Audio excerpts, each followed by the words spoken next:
Всем привет, с вами вновь Агарис, и сегодня очередное видео из серии таких вот обзорчиков именно модификации для игры Spin Tires Mud Runner. Сегодня я с вами бы хотел поговорить про один из автомобилей, который мне прямо очень понравился и, на мое скромное мнение, очень хорошо подходит для разведки.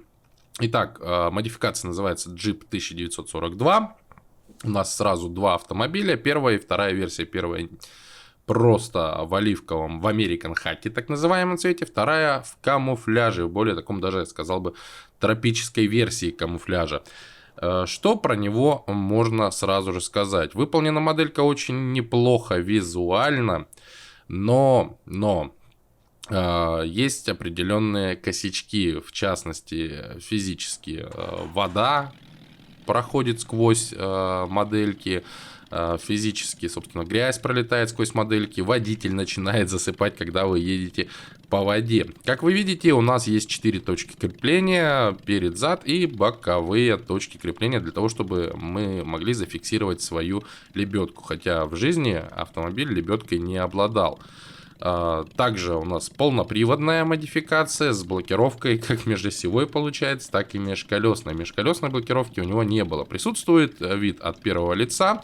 Выполнена модель очень антуражно в том плане, что это такой поношенный именно армейский джип с элементами ржавчины, со сложенным лобовым стеклом. К сожалению, единственное, стекло не раскладывается. Что же дальше мы можем посмотреть? Давайте посмотрим, какие есть прицепы. Итак, начинаем. Первый прицеп для перевозки грузов. Перевозит он 1 очко коротких бревен. Единственное, что загрузить в симуляторе именно манипулятором у меня не получилось. Но вот, например, на местах погрузки работает идеально. Все в порядке. Выглядит вот такой вот олдовенький прицеп. Следующий прицеп, гаражный прицеп. Перевозит опять же 1 очко гаража. Тентованный брезентовый прицеп. Ну, ничего такого прямо вот необычного. Дальше прицеп Utility, 120 литров топлива, 200 ремонтных очков. Выглядит очень, в принципе, я бы сказал, харизматично, с колесом, с канистрами. Следующий прицеп, к которому больше всего претензий, это Crane, он же манипулятор. О нем мы поговорим чуть позже, я вам его еще покажу, поверьте. Это еще будет. Следующий прицеп у нас опять же гаражный, более такой современный вид прицепа, крытый. Опять же 1 очко гаража.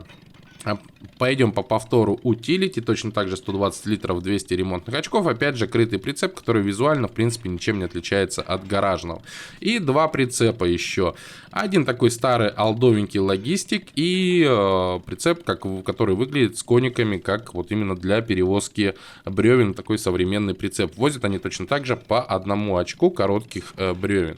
Так, переходим к прицепу Crane. Так вот, манипулятор выглядит, конечно, антуражненько, прикольно, я ничего не скажу, но имеет несколько больших косяков. Итак, первый косяк, о котором я бы хотел поговорить с вами, это недостаточный угол поворота данного манипулятора. Равняется он примерно 160 градусам, скажем так. Вот вы можете видеть на своих экранах, что угол поворота достаточно такой небольшой. Второе, у манипулятора захват очень маленький и поднимаемый вес аналогично тоже маленький. Поднимать можно короткие бревна более-менее, средние бревна уже зачастую выпадают, как бы вы аккуратно их не тягали.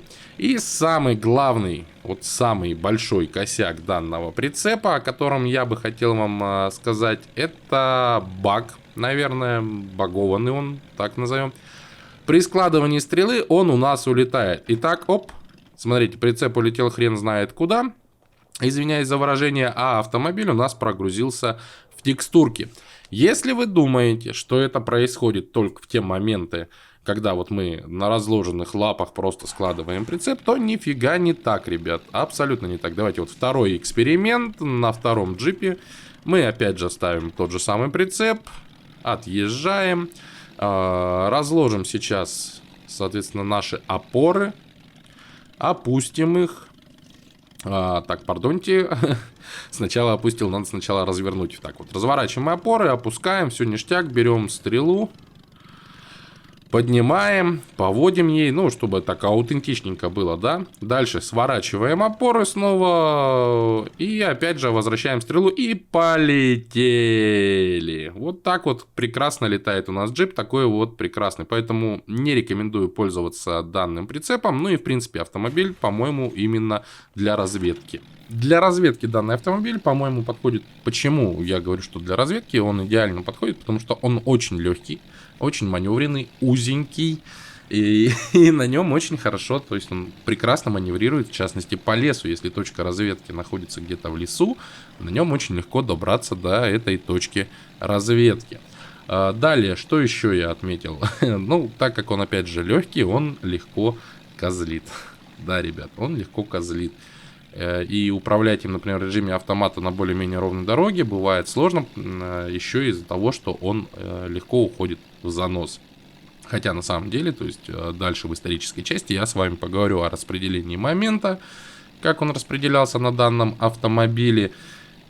Ну а со своей точки зрения, вот могу сказать, отличный автомобиль для разведки и отличный автомобиль, если вы собираете олдовые сетапы, притом олдовые сетапы как советские, так и, скажем так, американский, потому что с 1942 года этот автомобиль поставлялся в нашу страну по ленд-лизу. По ленд-лизу, и вариантов его использования была просто масса. Использовался он, ну, об этом опять же дальше в исторической справке, к которой мы потихоньку с вами сейчас, наверное, и перейдем. И вот так вот потихонечку мы с вами переходим в историческую справку. Поговорим мы именно о модели Willys MB, который представлен в игре. 42 год, это как раз модель Willys MB, она же Ford GPV. Да, случилось такое, что производилась одновременно одна и та же модель с небольшой, скажем так, разницей на двух заводах. И об этом тоже немножечко позже. Итак, что же такое вообще Willys MB? Это армейский именно изначально автомобиль повышенной проходимости, полноприводный, который выпускался с 41 по 45 год именно в комплектации, скажем так, варианте модификации, наверное. MB выпускался он двумя компаниями, Willys Overland и Ford Motor Company. Как я и говорил, ну, то есть Ford это называлось Ford GPV.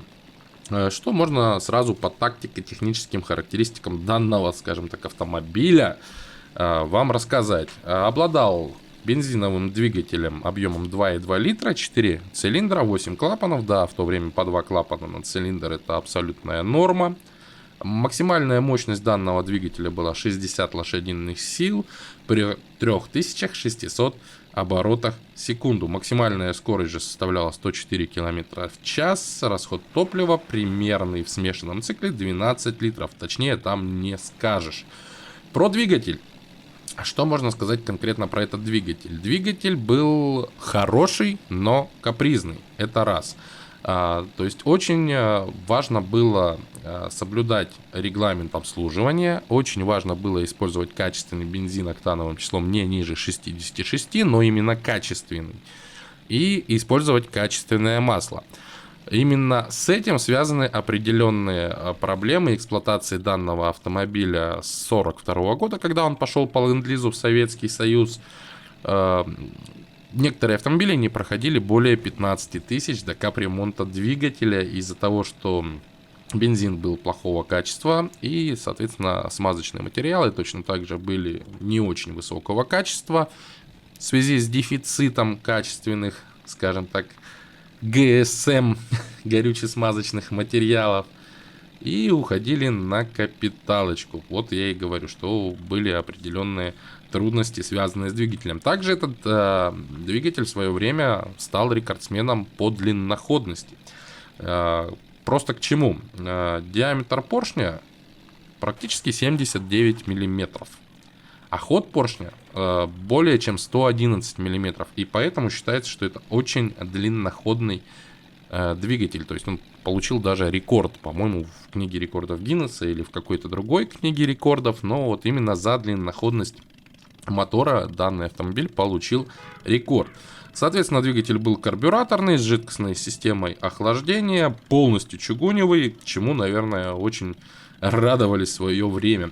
Агрегатировался он трехступенчатой механической коробкой передач с раздаточной коробкой. При этом коробка передач была сагрегатирована жестко с двигателем, а раздаточная коробка была жестко сагрегатирована с коробкой передач.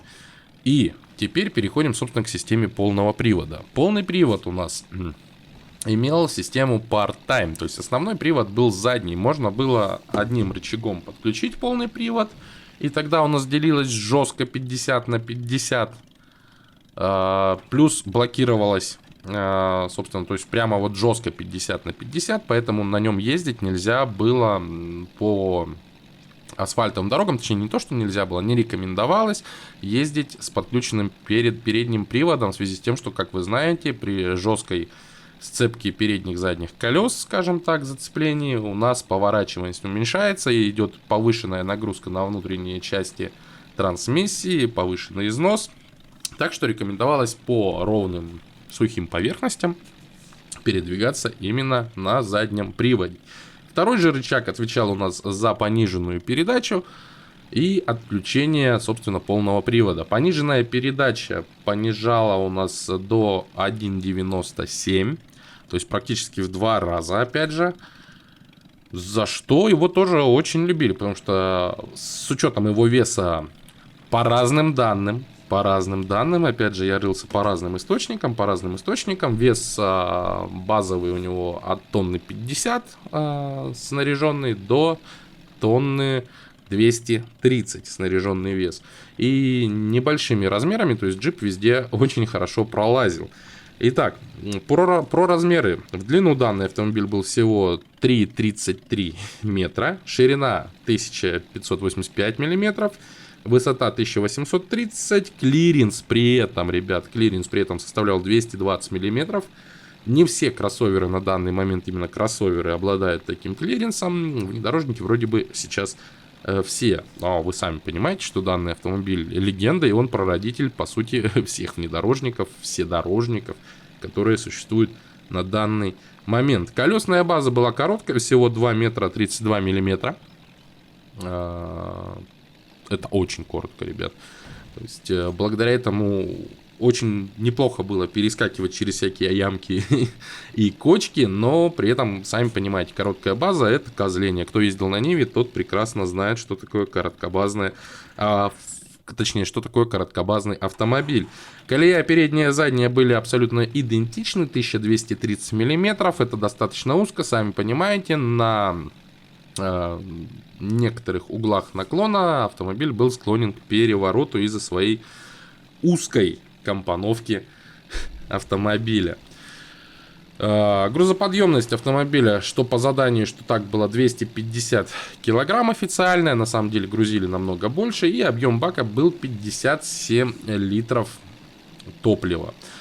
При этом расположение топливного бака было, опять же, в угоду военного предназначения и нехватки места, расположен был под водительским сиденьем. Для того, чтобы заправить автомобиль, необходимо было откинуть сиденье и залить туда вот 57 литров, как минимум 66-го бензина. Далее, что еще по конструкции? Несущая рама. На нее, соответственно, на рессорах крепятся неразрезные мосты. В принципе, основное все. Кузов навешивался сверху. Отдельная штука была в том, что у него утопленные фары. Утопленные фары были сделаны в связи с особенностью крепления. Их можно было развернуть и ночью либо подсвечивать ремонт, когда ты ремонтируешь двигатель, либо закрывая там капот. Ты мог ехать с такими фарами без устройства светомаскировки. То есть у тебя света было мало, но ты при этом видел какую-то часть дороги. Отдельная благодарность была, скажем так, тем людям, которые спроектировали Willys за передний бампер у многих. Так как он выступал сантиметров на 30, был сделан из такого массивного швеллера, что позволяло, во-первых, к нему крепить лебедки. Но это позже уже, а на самом деле закреплять тросы и вытаскивать автомобиль, сносить маленькие деревца. То есть очень удобная штука. То есть он очень помогал, скажем так, в преодолении именно внедорожных препятствий. Далее, что еще? Угол въезда, угол съезда. Угол въезда 45 градусов, господа, это очень много. Угол съезда 35, это тоже очень много. Далее, что еще из особенностей было? По автомобилю были распиханы ручки. Автомобиль был на самом деле четырехместный, спереди 2 сиденья, сзади 1 диван на 2 людей, притом мягкий. Хочу вас именно в этом еще и убедить, что старались как-то немного о комфорте подумать, сделали мягкий диван. По бокам от заднего дивана были рундучки для запасных частей инструментов. Снаружи наварены ручки, потому что по требованиям должны были там частично автомобиль по очереди поднимать вообще по 4 человека. То есть сколько людей едет в машине, столько людей должны были поднять хотя бы одну часть автомобиля. То есть там заднюю, переднюю. И при весе, в принципе, тонна 50, если действительно, да, то есть, ну, плюс там еще что-то, тонна 100 пусть будет. 4 человека каждую часть отдельно поднять могли. По бортам крепились шансовые инструменты, это лопаты, топоры, иногда тросы дополнительные. На задней стенке кузова находилось запасное колесо и место крепления под канистру. Канистра, кстати, шла тоже в комплекте. Даже по ленд-лизу канистра поставлялась в машинокомплектах. Но про это тоже чуть-чуть позже мы с вами поговорим. Салон был аскетичный, красились автомобили исключительно в цвет американский хаки, при этом цвет был матовый, чтобы он не отбрасывал бликов ночью от освещения там фонариком или еще чем-то, чтобы было удобно прятаться.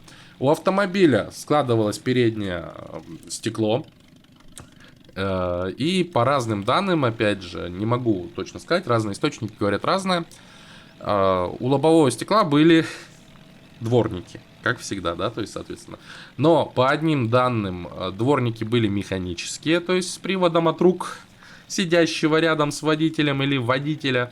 А по другим данным был электромотор привода, соответственно, этих самых щеток стеклоочистителя.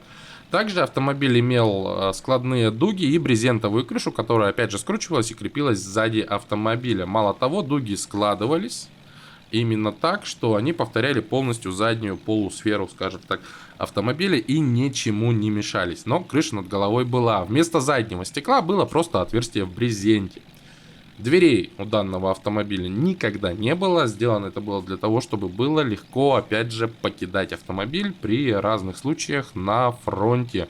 Сами понимаете, бывают такие случаи, что нужно очень бодро выпрыгнуть, а за что-то зацепиться очень и очень неприятно. Далее, что еще можно рассказать, скажем так, по внешнему виду данного автомобиля? В зависимости от выпускавшей фирмы были разные педали. У Willys они были штампованные, например, а у Форда они были литые.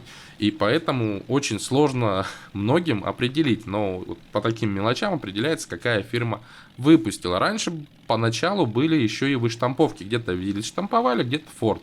Но потом пошли модели, которые были без какой-либо идентификации. Вот именно прямо особой. И приходилось вот по мелочам вычислять, кто Ford GPV по номеру двигателя. Хотя двигатель, опять же, заставили Ford закупать именно у Willys. Go Devil он назывался, этот двигатель. Ну и теперь давайте к истории создания. В 1940 году весной армия США пришла к мнению, что пора бы выпустить автомобиль повышенной проходимости, как командирский, так и разведывательный. То есть легкий командирско-разведывательный автомобиль. Мои, пардоньте за оговорочки. В этом конкурсе, собственно, приняли участие порядка 100 компаний, но основные 3 это были American Bentham, Willys Overland и Ford Motor Company. При этом в одном из источников почему-то Ford Motor Company назвали немецкой компанией. Почему так, я не знаю. Хотя Ford Motor Company это американская компания. Итак, первым оказался American Bentham. И в 1940 году они показали свой вариант внедорожника. Его отгоняли собственно, по полигону, и отзывы были просто прекрасные. Но вот у Willys, как раз таки у Willys были огромные проблемы с передним приводом и с весом автомобиля. Поэтому, когда они посмотрели, как гоняют Бентама, они слезали определенную часть автомобиля, определенные узлы и агрегаты и выставили это уже вот в версии MA. На тот момент была версия MA. И в 1941 году при сравнительных испытаниях 3 автомобилей, это American Bantam, Ford Pygmy и Willys, собственно, MA, на тот момент еще MA, опять же я вам скажу, победил на самом деле American Bantam. Он был лучше всех по проходимости, по, скажем так, по схожести тактико-технических характеристик с заданием, которые выпускали им, точнее, собственно, правительство США, сама комиссия. Кстати, комиссией заведовал сам Рузвельт. То есть за всем этим наблюдал сам Рузвельт. Но в итоге заказали партию у всех 3 производителей по 1500 штук. У Виллиса, у Форда и у American Bantam. При этом это еще была версия MA. И в июне 1941 года, соответственно, эти автомобили пошли в серию. В мелкую еще тогда серию, 1500 автомобилей. Но первого, скажем так, после начала выпуска этой серии победил в итоге Willys MB уже в модификации. К тому моменту уже модифицировали немного автомобиль. Почему победил? Потому что American Bantam просил за автомобиль 800 с лишним долларов. Ford чуть меньше 800 долларов просил за автомобиль. А Willys попросил, насколько я помню, 738 долларов и 34 цента. То есть с точки зрения стоимости автомобиля у Willys получилось выгоднее. А так как тактико-технические характеристики расходились не очень сильно, то в итоге, конечно же, отдали заказ Willys'у. И на заводе Толидо, Огайо, Толидо это город, Огайо это штат, началось уже серийное производство. Заказали 16 тысяч автомобилей. Но в то же время, по разным источникам, либо правительство засомневалось в том, что Willys сможет выполнить заказ в связи с тем, что у Willys'а были определенные проблемы, то ли из-за лоббирования, то ли из-за того и другого все вместе, решили, что должна быть вторая компания, которая точно так же будет выпускать данные внедорожники, данные автомобили, и ею было выбрано Ford Motor Company.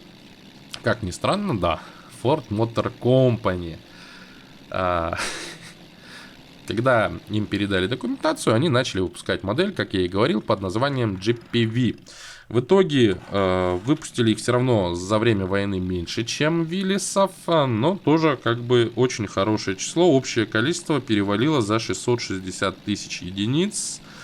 За 660 тысяч единиц. При этом более 330 тысяч, по-моему, как раз выпустила Willys. Часть, соответственно, еще ушла на American Bantam, которые были, и первая версия. Это все вместе, господа, суммируется, и в итоге Ford выпустил чуть-чуть поменьше этих автомобилей. Данные автомобили во всех модификациях поставлялись по ленд-лизу во все страны, то есть и в Британии, и в Советский Союз. Мало того, первые 1500 Willys'ов MA были отправлены в Британию по ленд-лизу. Но в итоге, господа, все 1500 практически перекочевали в Советский Союз в 1942 году.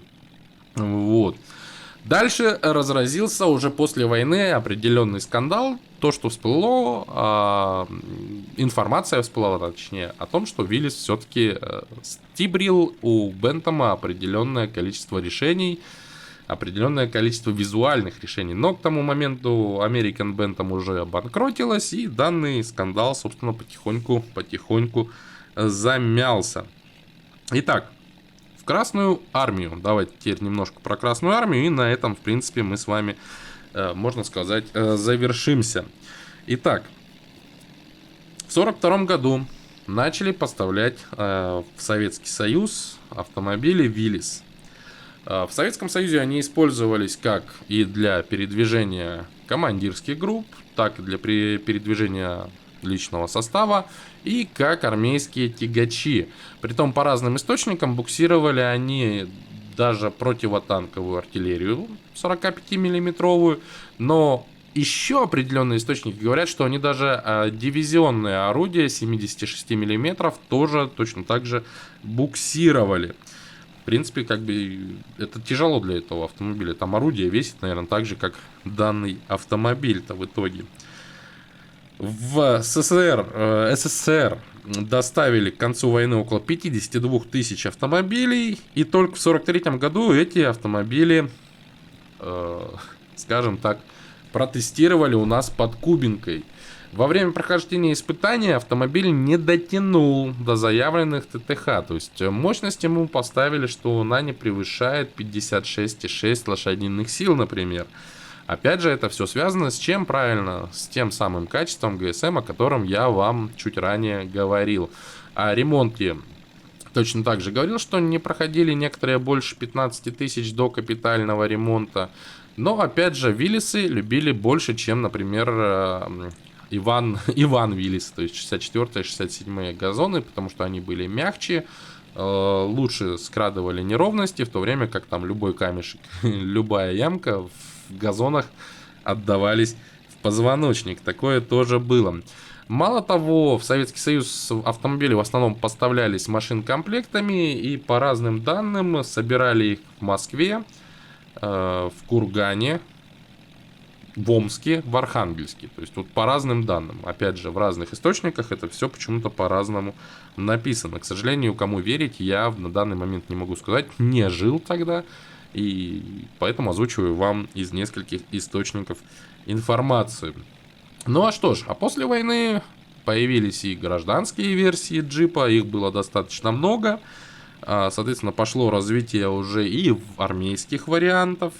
Пожалуйста, то есть все точно так же выпускали компания Willys, пока она не развалилась, потом приобрели ее, и другая компания продолжила. В итоге он, как вы знаете, оказался в Крайслере, появилось название Jeep именно, и марка Jeep. И, кстати, 7 перегородок, скажем так, на 7 поделенная фальш-радиаторная решетка появилась еще в 1942 году. В 1942 году уже было на 7 поделенная. Сейчас вы можете посмотреть, у всех джипов 7 ячеек, скажем так. Это вот отдельная штука джиповская. Вот. Гражданские уже назывались версии CJ1A, CJ3A, CJ5, CJ6 и так до CJ10. Вот. И после войны, соответственно, она также разошлась по лицензии в такие страны, как Япония. Производили автомобили Toyota, Nissan, Mitsubishi. В Индии Mahindra. В Южной Корее Ssangyong и Kia, как ни странно, тоже имели лицензию на данные автомобили. Но подозреваю, что Южная Корея имела данную лицензию уже после 1953 года и на более свежие версии джипов, которые были на тот момент. К тому моменту уже модификации продвинулись дальше.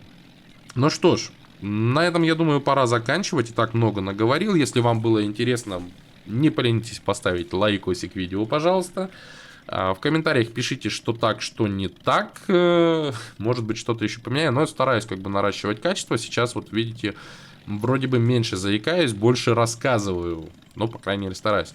На этом все. Не забываем подписаться на канал, приводите друзей, рассказывайте об этом видео в соцсетях или просто в жизни друзьям. Кстати, не забывайте о живом общении.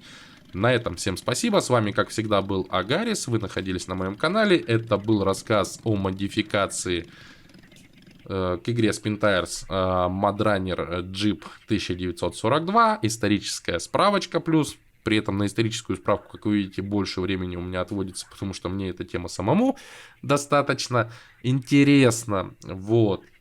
Всем пока. Еще раз с вами был Агарис. И до новых встреч на канале. Возможно, еще и в жизни.